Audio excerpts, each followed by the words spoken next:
अम्मा I love this, मुझे plants बहुत पसंद है।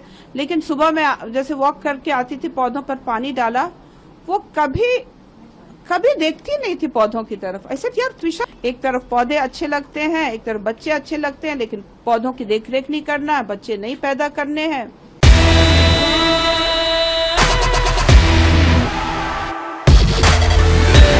नमस्कार दोस्तों, स्वागत है आपका यशी फ्रेम्स पर।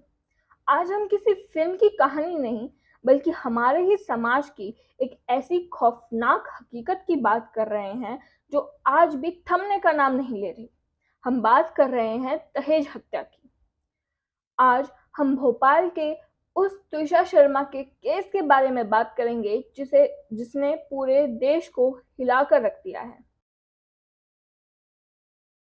आखिर एक पढ़ी लिखी खुश मिजाज लड़की के साथ ऐसा क्या हुआ कि उसकी जान चली गई। आइए इसे आसान शब्दों में समझते हैं। तुषा शर्मा नोएडा की रहने वाली थी और उनकी शादी भोपाल के एक हाई प्रोफाइल फैमिली में हुई थी। उनके पति समर्थ सिंह पेशे से वकील हैं और उनकी सास एक रिटायर्ड जज हैं। यानी एक ऐसा परिवार जो खुद कानून सिखाता है और उसकी रक्षा करता है।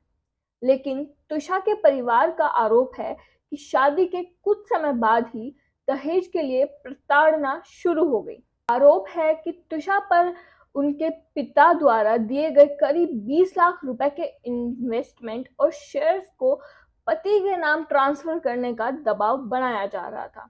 इतना ही नहीं, तुषा प्रेग्नेंट थी लेकिन उन पर अबॉर्शन कराने का भी मानसिक दबाव बनाया गया।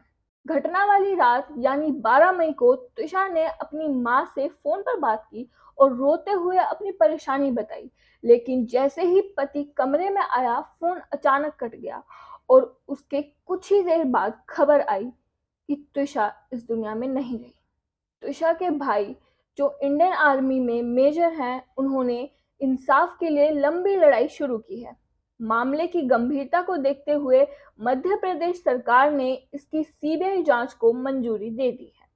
पुलिस ने इस मामले में नए कानून बीएनएस के तहत दहेज हत्या का केस दर्ज किया है और आरोपी पति को हिरासत में ले लिया है। दोस्तों, इस केस से हमें क्या समझ आता है? अक्सर लोग सोचते हैं कि दहेज उत्पीड़न सिर्फ अनपढ़ या गरीब परिवार में होता है। हाल के इस तुषा केस ने यह साबित कर दिया है कि लालच का पढ़ाई लिखाई या ऊंचे ओहदे से कोई लेना देना नहीं है। सरकार आंकड़े बताते हैं कि आज भी हमारे देश में हर रोज करीब 18 से 20 लड़कियां दहेज की भेंट चढ़ जाती है। कानून सख्त है, लेकिन जब तक समाज की सोच नहीं बदलेगी, कानून भी अकेला कुछ नहीं कर पाएगा। अब सवाल यह है कि यह सब रुकेगा कैसे? सबसे पहले हमें अपनी बेटियों को सिर्फ शादी के भरोसे नहीं छोड़ना है। उन्हें मानसिक रूप से इतना मजबूत बनाना है कि अगर ससुराल में उनके साथ गलत हो रहा है तो वो सहने के बजाय वहां से बाहर निकल सके। माता पिता को भी लोग क्या कहेंगे का डर छोड़कर बेटी का साथ देना होगा।